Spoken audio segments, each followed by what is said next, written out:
Well, we're in some very interesting times, and the politicians are playing Russian roulette with the Americans' lives. We got a lot of issues at this holiday season of the Americans that's taking place right now. We're already in a recession, no doubt about it, and there's a lot of people feeling the pinch and the crunch because many of them got their checks and they go home. And many of them are going to be forced to receive these checks and then allegedly be forced retired come at the first fiscal part of next year. But this wall, this is some big stuff. Now, all the senators, they gone home. The bill is done past the House of Representatives as far as funding this wall. I would like to know what the pork is in it. But the one thing is for sure, when it passed the House of Representatives, it's got like something like $6.3 billion allocated for this wall. Now, the Democrats know that Donald J. Trump, he ran and he got elected on speaking about this border wall being secure. And I mean, the conservatives got behind him 100%. Now, and that's me. That's me. Let me take you back in history for a little bit when Bill Clinton was president. Democrat. You know, he got a standing ovation in the House talking about how we need to secure our borders and build a wall. Now, all of a sudden, the Democrats flip-flop because it's Trump in office and the Republicans want a wall because what they call illegal immigrants is flooding in. And they said they caught a lot of terrorists. Now, what was classic, and when I get home, I keep trying to remind myself of that. I really need to make a memo, need to make a note of this, and I need to get that video, and I need to put it in my archives and put stars and bells and whistles and everything else around it. What was classic is when Donald Trump invited Chucky Shoemaker and Nancy Pelosi there into the Oval Office. And on live camera, man, they had a knockdown, drag out Kumite. It was in the octagon going at it on live camera. Of course, you know, Nancy and Chuck wanted to actually take it behind closed doors and stuff, but Trump wanted everybody to see it out in the public because this is what you call forced coercion right here. But man, that was classic, man, to see the way that they get down behind scenes. I mean, they get down behind scenes and they try to maintain some type of decorum, but they quickly collapsed because it didn't make no difference whether cameras was on or not. I mean, Chuck said, boy, the papers have drawn so many Pinocchios of you. I was like, good God of mercy, man. See, the president already knows that he has enough votes in the House, and now we fast forward it because Nancy said you can't do it. Well, anyway, the House has already done passed it. Guess what?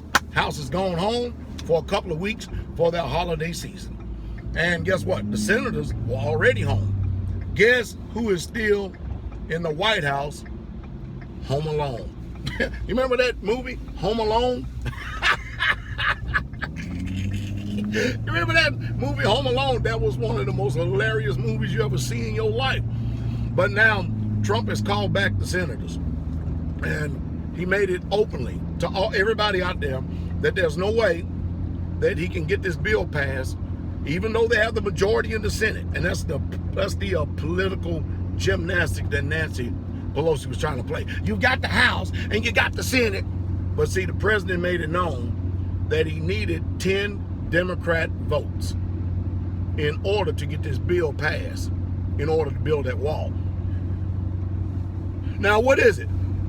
When Bill Clinton and Barack Hussein Obama, and Obama killed a lot of people when he was in office, but what is this politics going on? Because when the Democrats was touting wall, everybody was all on board. Now that Donald Trump is talking about wall, because it's going to be a legacy, because if he gets this passed, this is a campaign promise that woo-wee. If he already had American support in the last election and he beat a seasoned politician in Hillary Clinton, then guess what? Man, you remember what Ann Coulter called him? Huh? Ann Coulter called Trump the Emperor God. Wonder what type of courting they got going on. The Emperor God. Then she turns around and writes a piece and put it on Breitbart and says, he turns around and writes a piece Boy, these people in this season, man, I don't know what they doing. But anyway, she puts it on Breitbart and says, Trump, the gutless president. Ooh, wait.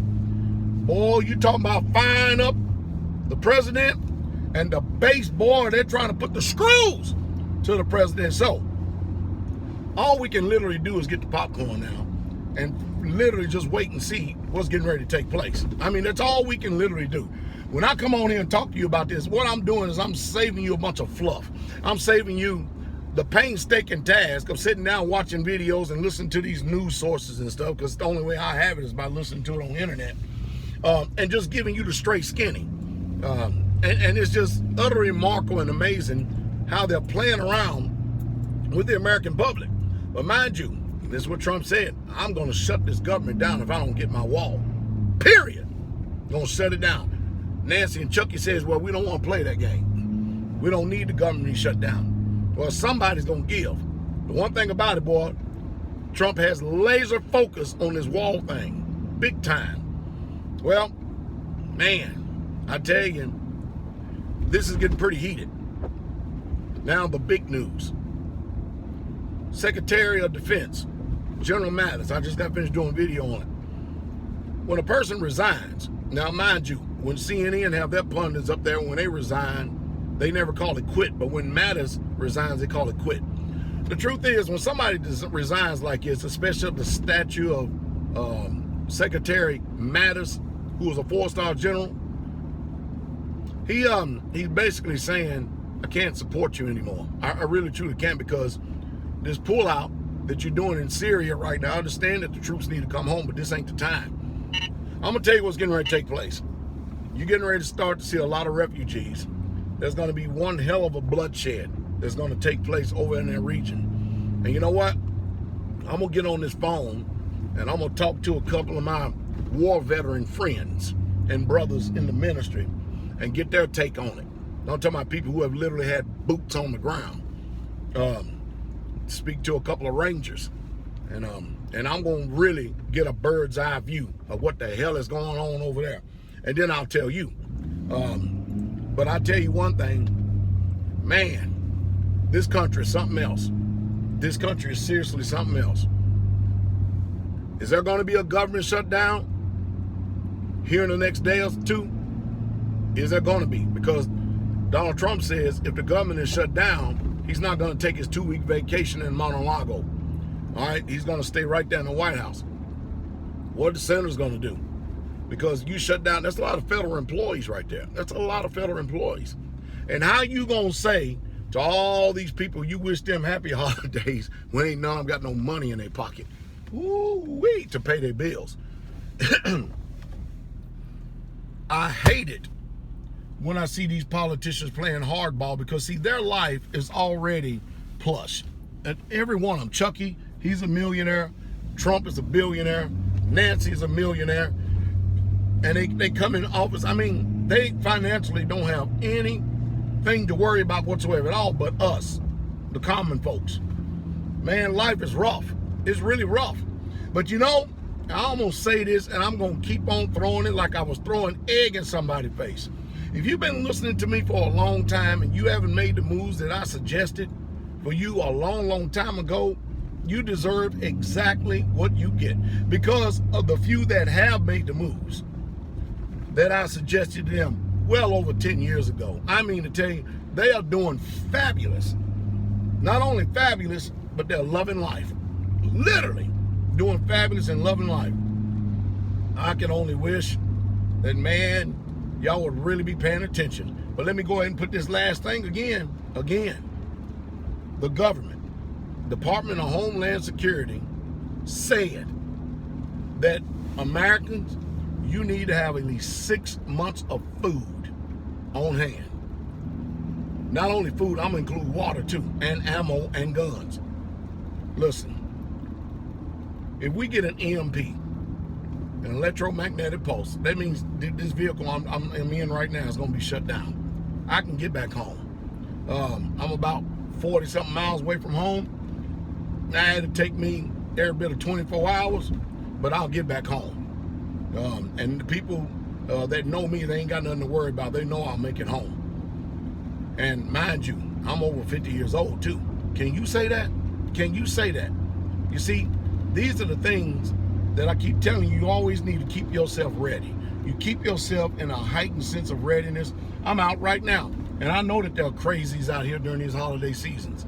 I'm watching 6, 10, 12, 2, and 3. I'm watching all positions. But man, if an EMP hits, there's going to be a lot of dead Americans on our hands. A lot of them. The hospitals, nursing homes, people who want home care, ventilators. That's just the sick right there. They're gone, annihilated. And then what about you that can't get your meds and stuff? And what else you going to do? I mean, man, America, wake up. Please wake up. Is the government going to shut down? We're going to see.